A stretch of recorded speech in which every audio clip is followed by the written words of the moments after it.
አመሰግናለሁ። ምን ነው የሰራሁትን መብላት አትፈልጊም ወይስ ሌላ ዳርዳር የምትይበት ምክንያት አለሽ? ሰዓት ታምኝም አይደል እንዴ? ቆይ አሁን አለመታመንን እዚህ ጋር ምን አመጣው? ይቅርታ፣ አሁን ነጋሽ እየጠበቁኝ ስለሆነ ቁርስ ማቅረብ አለብኝ፣ ጊዜ የለኝም። ቆይ አንዴ ሀብል፣ አጥፍቼም ከሆነ በጣም ይቅርታ። ይሄን ለማለት ነበር የመጣሁት። አጥፍቼ ከሆነ ያልሽው ማጥፋትሽን አታውቂም ማለት ነው? ለመሆኑ ሜሪ ሴት ነው ያለችው? እሷማ እላይ መኝታ ክፍሏ ነች፣ ገና አልተነሳችም።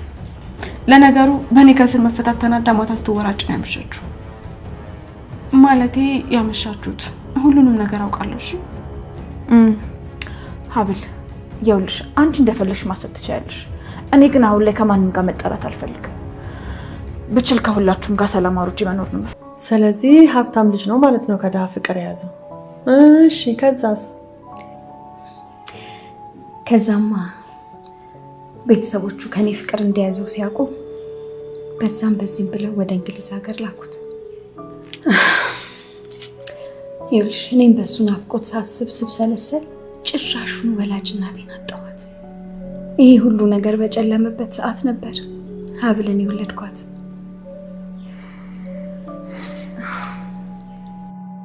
ስለዚህ ምናልባት የሀብል አባትም ሀብታም ይሆናል ማለት ነው። ሲያመጣው ባንዴ ነው የሚባለው። ይሄ አይደል ታዲያ? የሀብት ማማ ላይ ልንወጣ ነው። ጉድ እኮ ነው። እሺ የሀብል አባት በወቅቱ ማርገዝሽን አውቆ ነበር እንዴ? አዎ በጣም ደስ ብሎት ነበረ። በጣም ግን ምን ዋጋ አለው? የቤተሰቦቹ ፍራቻ አስጨንቆት ነበር። ቤተሰቦቹ ደግሞ ቀደሙት። የእውነት በጣም የሚያሳዝን ታሪክ ነው የነገርሽ። እኔ እኮ ማርገዝሽን ሲያውቅ የከዳሽ ነበር የመሰለኝ። እንዴ ቆይ ይሄን የመሰለ ታሪክ እያለሽ ነው? ሰላም ሰላም፣ ወደ ቻናል ቤተሰቦች እንዴት ናችሁልኝ? እንኳን ወደ እኔ ዩቲዩብ ቻናል በሰላም መጣችሁ። ደህና ናችሁ ወይ? ሀብል ድራማ። በሀብል ድራማ እንደሚታወቀው እንግዲህ በባለፈው ክፍል ላይ ሀብል ከእስር ቤት ተለቃለች። ሀብል እንግዲህ ባልሰራችው ወንጀል ወጥመድ ውስጥ አስገብተዋት ወይዘሮ አጸደና ሜርሲ ማለት ነው እስር ቤት እንግዲህ ለሳምንታት ቆይታ ነበረ።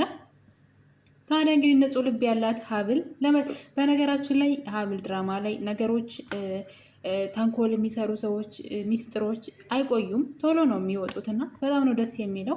እንግዲህ ሀብል ለብዙ ጊዜ እስር ቤት ትቆያለች። ምናልባትም ያለ ፍርድ በጣም ብዙ ነገሮች ሁሉ ወደ እሷ ስለሚያመለክቱ ማለት ነው።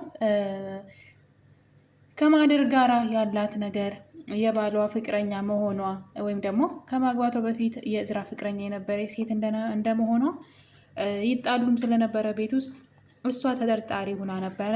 በዛ ላይ የቢላዋ አሻራም ወደ እሷ ስለሚያመለክት ነገሮች ሁሉ ተጠማዘው እሷ ላይ ተጭነው ነበረ እና በቀላሉ ከእስር ቤት ትወጣለች ብለን አልጠበቅንም። ነገር ግን እንግዲህ ከእስር ቤት ወጥታለች። ከእስር ቤት እንድትወጣ ትልቅ አስተዋጽኦ ያደረገላት ደግሞ እንግዲህ ሳሚ ነው። ሳሚ ከመጀመሪያውም ጀምሮ ለገንዘብ ብሎ እንግዲህ ሰውን ገሏል ማለት ነው በሜርሲ ትዕዛዝ። በነገራችን ላይ ሜርሲ ብቻ አይደለችም፣ ሳሚን ከመጀመሪያውም ያዘጋጀችው ወይዘሮ አጸደ ነች። አጸደ ሳሚን እሷን ሀብልን ወጥመድ ውስጥ ለማስገባት ማለት ነው ማህደር እንዲገል ከዛ ደግሞ ግድያ ውስጥ እና የሜርሲ እጅም እንዲኖርበት ሆን ብላ ነበር ያቀነባበረችው። ሜርሲ ይህን ሁሉ ሴራ አታውቅም። ሜርሲ በራሷ መንገድ ያደረገችው ነው የመሰላት። ነገር ግን እንደዛ አይደለም። አጸደ ናት ሜርሲ እጇ እንዲገባበት ያደረገችው። ምክንያቱም ደግሞ አሁን ላይ በቤት ውስጥ እዝራ ዓይንሽን ላፈር በማለት ከቤት እያባረራት ነው። እዝራ ብቻ ሳይሆን ወንድሟ አቶ እስክንድርም እንደዛው። እንግዲህ ሚስጥሯ፣ ተንኮለኝነቷ፣ ገንዘብ ወዳድነቷ ስለተጋለጠባት ቤት ውስጥ ምንም ነገር አገኛለሁ ብላ ተስፋ ስለቆረጠች ማለት ነው መጠቀም የምችለው ሜርሲን ነው። እንግዲህ የሜርሲን ሀብት ለማግኘት ሜርሲን ወንጀል ውስጥ በመክተት እሱን በመጠቀም እንግዲህ የሜርሲን የሆነ ነገር ሁሉ በስሟ ለማድረግ አጸደ ከመጀመሪያውም እንግዲህ አቅዳበት አስባበት ነው ይህን ነገር ያደረገችው። ታዲያ ሜርሲ ሳታውቅ እንግዲህ ሜርሲ ወንጀል ውስጥ እንድትገባበት አድርጋለች ማለት ነው። እናም እንግዲህ ለዚህ ነበረ ሳሚ ደግሞ እህቱን ለማሳከም ገንዘብ ስላስፈለገው ሰው ለመግደል ተገዷል። ከገደለ በኋላ እንግዲህ በሀብል አማሃኝ ሲሉት እምቢ ብሎ ነበር። አይታችሁ ከሆነ በፍጹም አላደርገውም፣ እንድገላት ነው ያዘዝሽኝ፣ ገድያታለሁ። ስለዚህ ፖሊሶቹ በራሳቸው ጊዜ ይድረሱበት በአሻራው ቢላትም ሀብል ናት ብለህ ካልተናገርክ እህትን እገላለሁ በማለት እህቱን ይዛበት ነበር አጸደ። እንግዲህ በዚህ የተነሳ ነው ሀብል ታስራ ፍርድ እንዲህ በቀላሉ አግኝታ ትወጣለች ብለን አልጠበቅንም ነበረ። ከመጀመሪያውም ፈቃደኛ ያልሆነው ቢኒያም አሁን ላይ እዝራ ደግሞ የእሱን እህት ለማሳከምና ለመጠበቅ ሲሯሯጥ ስላየ ሚስቱ ነፃ እንደሆነች እና በፍጹም ሀብል እንዳልገደለች ራሱ እንደገደለ ተናግሮ ሀብልን ከስር ነፃ አድርጓታል። የሀብል መታሰር በነገራችን ላይ የሀብል መታሰር እንግዲህ ከእዝራ ጋር በፍቅር እንዲጣመሩ ትልቅ ሚና ተጫውቶላታል ማለት ነው። ሀብል እስር ቤት በገባችበት ሰዓት እዝራ ስለ ሀብል አብዝቶ እያሰበ ነበረ። ለዛም እንግዲህ ሳያስበው ሀብልን ወዷታል። ያልተወደደችው ሙሽራ ተብላ እንግዲህ የማታውቀውን ልጅ ወይም ደግሞ የማያውቃትን ሴት በአባቱ እና በእንጀራ እናትየዋ ምክንያት የተጋቡት ልጆች አሁን ላይ ቅልጥ ያለ ፍቅር ውስጥ ገብተዋል። ታዲያ የሀብል መታሰር ውለታ የዋለላት ይመስለኛል። እስር ቤቱ ጥሩ ባይሆንም ነገር ግን እዝራ ስለ እሷ ቆም ብሎ እንዲያስብና ምን ያክል ህይወቱ ላይ አስፈላጊ ሴት እንደሆነች እንዲረዳ የጠቀመው ይመስለኛል። ለዛም እንግዲህ እሷ እስር ቤት በነበረችበት ጊዜ እዝራ ለእሷ ጥሩ ስሜት እንዳለው እየነገራት ነበረ። ሊያም ብርታት ሆኗት እንግዲህ ሀብል ከእስር ቤት ተፈታለች። ሀብል ከእስር ቤት ስትፈታ ግን በጣም ብዙ ነገሮች ተዘበራርቀዋል፣ እንደ አዲስ ማለት ነው። እንግዲህ ሜርሲና አጸደ ነገሩን ለማቀዝቀዝ ወይም ደግሞ ነገሩን ለማረሳሳት እየሞከሩ ይገኛሉ። ከሀብል ጋር ሰላም በመፍጠር ማለት ነው። እንግዲህ ቤት ውስጥ ፍቅር ለመጫወት እየሞከሩ ይገኛሉ። በጉልበት በተንኮል ነገሮች እንደማይሆኑ ስላወቁ አሁን ላይ ሀብልን በፍቅር ቀርበው እሷን መጉዳትና መጣል እንደሚችሉ እያቀዱ ይገኛሉ።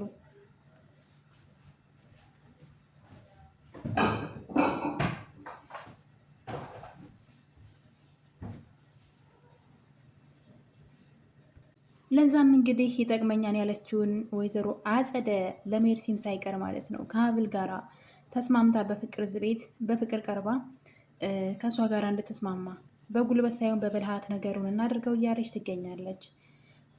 እዝራ ደግሞ ሀብልን ወደ ቤት ስትመለስ ደስ በሚል ሁኔታ ማለት ነው በፍቅር ተቀብሏታል ማለት ነው። እንግዲህ ሚስትነቷንም አምኖ ተቀብሏል። እንዳፈቀራት እንደወደዳትም እጅ ሰጥቷል። አሁን ላይ ሚስትነቷ በግልጽ ተረጋግጧል ማለት ነው። ታዲያ ይሄን ነገር አጸደ ስታይ ነገሩ ከረር እንዳለና እዝራ የምር ሀብል እንዳፈቀራትና ሚስቱ እንዳደረጋት ስታይ ነገሮችን በብልሃት ለመፍታት እያሰበች ትገኛለች። እዝራ ለሀብል ስለ እናቷ እያነሳባት ነበር። እንግዲህ ስለ እናትሽ ምን ታስቢያለሽ? ስለ እናትሽ ታሪክስ የሰማሽው መቼ ነው? በማለት እንግዲህ ከድሮም ጀምሮ ታውቂ ነበር ወይስ የምር እኔን ለማሳመን ነው እንደዛ ያልሽው ብሏት ነበረ። ታዲያ እዝራዬን ማለቱ በጣም አሪፍ ነው። ምክንያቱም እዝራ የሀብልን እናት አይቶታል። ነገር ግን ወይዘሮ መነን እንግዲህ ነገሩን ወደ ሌላ ወስደዋለች። ለራሷ ጥቅም መጠቀሚያ እያደረገች ትገኛለች። የሀብልን እናት እንግዲህ ልጇን ፍለጋ ሰተት ብላ ቤቷ ድረስ የመጣችላትን የሀብልን እናት ማለት ነው መጠቀሚያ አድርጋ የሀብት ማማ ላይ ለመውጣት እየጣረች ትገኛለች። ወይዘሮ መነን የአቶ እስክንድር ባለቤቱና የዛ ቤት ንብረት ወራሽ መሆን ቢያቅታት አሁን ላይ ከዛ ብትባረርም ነገር ግን ለእሷ ሌላ እድል የተከፈተላት ይመስላል። የት ድረስ እንደምትጓዝ ባናውቅም የሀብልን እናት ተጠቅማ ለመበልጸግ እያሰበች እያለመች ትገኛለች። እንግዲህ ከ23 ዓመት በኋላ ልጇን ፈልጋ የመጣችው የሀብል እናት ወይዘሮ መነን እጅ ላይ ጥሏታል። ወይዘሮ መነን የሀብል እናት ነኝ፣ ኑሮዬም እዚህ ነበረ እና ደግሞ ሀብታም እንደሆነች ከመጣችበት ሀገር ተገንዝባ ስለ ሀብቷም ስታጣራ ነበረ። ልጄን እንግዲህ የምሰጥሽ አንቺን ሁኔታሽን አይቼ ነው በማለት ስላላት ነገር ስታጣራት ነበረ። እሷም ልጇን ለማሳደግም ሆነ ለልጇ ምንም እንደማታንስና የኖረችበትን ሀገርም ብዙ ዓመት እንደሰራችም ነግራት ይህን ተጠቅማ እንግዲህ ወይዘሮ መነን ኩኩሻ የተባለችን ልጅ በማምጣት የሀብልን ገጸ ባህሪ እንድትጫወት እያደረገቻት ትገኛለች። እንግዲህ ልጄን በጣም ነው መሳሳላት፣ እንዳይኔ ብሌን ነው ማያት እያለች እያለቃቀሰች ወይዘሮ መነን ጥሩ እናት ለሀብል የሆነች አስመስላ ማለት ነው እንግዲህ ሀብልን በልጅነቷ ስታሰቃያትና አንቺ በጣም ቆንጆ ስለሆንሽ ስታድጊ የሀብት ምንጭ ነው የምትሆኙ ትላት ነበረ።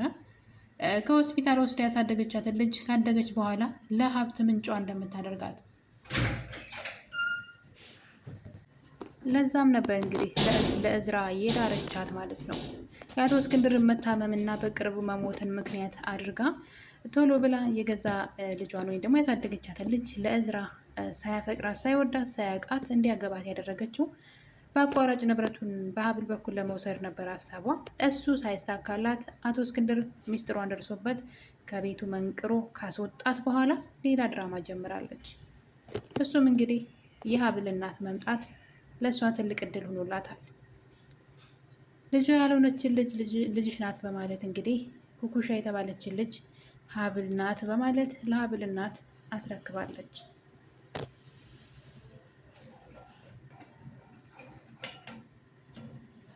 እሷም እንግዲህ የምር ልጇን ያገኘች መስራት በደስታ ልጇን ኩኩሻን ተቀብላታለች ማለት ነው። በመጨረሻም እንግዲህ ኩኩሻ የእሷ ልጁና እሷ ቤት ገብታለች ማለት ነው። የሀብልን ህይወት ሙሉ ለሙሉ ለኩኩሻ በመስጠት የሀብልን እናት እንግዲህ ንብረት ለማሸሽ ወይዘሮ መነን እየጣረች ትገኛለች። ሀብል ግን ይሄን ነገር እንዴት ልታውቅ ትችላለች ነው ዋናው ጥያቄው።